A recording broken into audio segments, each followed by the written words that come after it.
మా వాటా ఎంత? ఈ నిజామాబాద్ ఉమ్మడి జిల్లాలో బీసీల వాటా ఏందో తేలాల్సినటువంటి అవసరం ఉంది. గణాంకాలు పరిశీలించినప్పుడు ఈ ఉమ్మడి నిజామాబాద్ జిల్లాలో బీసీలు 14,30,000 మంది కేవలం బీసీ బిడ్డలు ఉన్నారు. ఇక్కడ ఇదే ఉమ్మడి నిజామాబాద్ జిల్లాలో మొత్తం ఓసీలంతా కలిసి 3,31,673 మంది ఉన్నారు. జనాభాలో సగానికి ఎక్కువ మేమున్నాం. ఇంకా మా ఎస్సీ ఎస్టీ మైనారిటీ సోదరులు ఇంకా గెలవకుండా ఇదంతా. ఓట్లు మాయి, సీట్లు మీ. జనాభాలో తక్కువ ఉన్నామంటే అక్కడ ఉన్నాం. వీళ్ళందరూ దశాబ్దాల నుంచి వీటిని ఏలుకుంటూ, ఈ నియోజకవర్గాలను బట్టి ఏలుకుంటూ వీళ్ళు ఏం చేసిరా అంటే, సేమ్ ఎంపీ ఎన్నికల్లో కూడా దేవరపల్లి కవిత గారు ఆమె 2 మాటల, ఇంకా చాలా మంది కూడా అక్కడి నుంచే చేయడం జరిగింది. మరి ఏం చేసిరా వీళ్ళు? ఉద్ధరించిరా నిజామాబాద్ అంటే, నిజామాబాద్ జిల్లాలో ఈ రాజకీయ నాయకులంతా కలిసి కొన్ని వేల ఎకరాల భూములను అన్యాక్రాంతం చేశారు. నిజాం షుగర్స్ కి సంబంధించి 16,395 ఎకరాలు ఉన్నట్టుగా ఓ లెక్క ఉంది. దాంట్లో కూడా చాలా భూమిని అన్యాక్రాంతం చేయడం జరిగింది. అటవీ భూములను దాదాపుగా 13,687 ఎకరాల భూములని నిజామాబాద్ జిల్లాలో ఈ అగ్రవర్ణాలు కబ్జా పెట్టినాయి.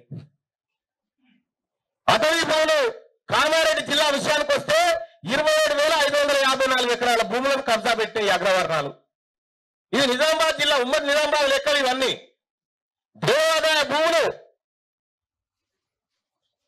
536.38 ఎకరాలు శ్రీ విశ్వేశ్వర స్వామి ఆలయం సదాశివనగర్ లో. అలాగే జంగంపల్లి, బిక్కనూరు మండలాల్లో అక్కడ కూడా 100 ఎకరాల అసైన్ భూములను కబ్జా పెట్టడం జరిగింది.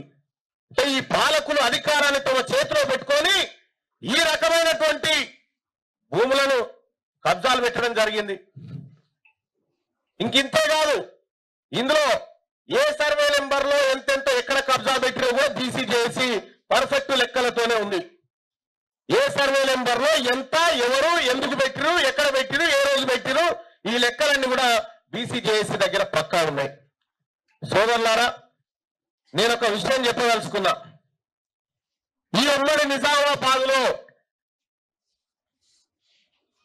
రాజకీయ పార్టీలు బీఫామ్ను ఇచ్చే విషయంలో కానీ, బీసీల వాటాను పెంచే విషయంలో కానీ ఎట్టి పరిస్థితుల్లో వీళ్ళు సిద్ధంగా లేరు అనేది ఈ గణాంకాల ద్వారా మనకు అర్థమవుతా ఉంది.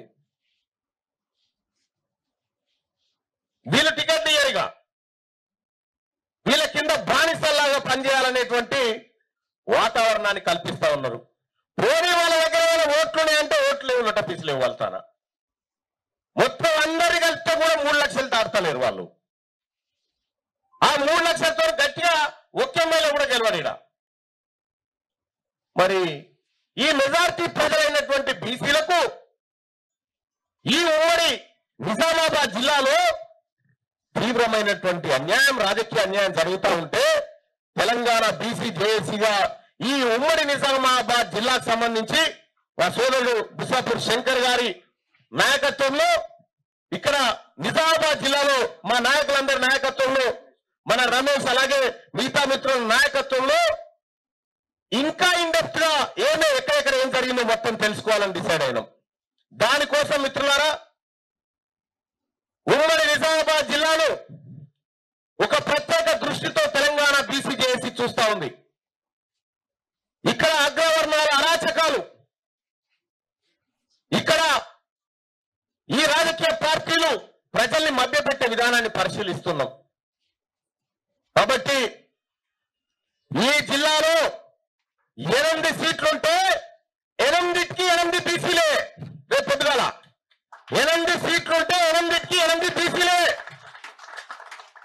No OC, only BC.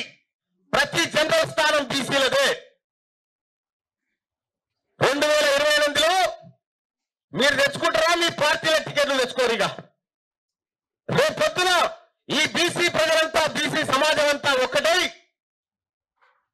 మా ఓట్లు, మా సీట్లు మేము చూసుకుంటాం.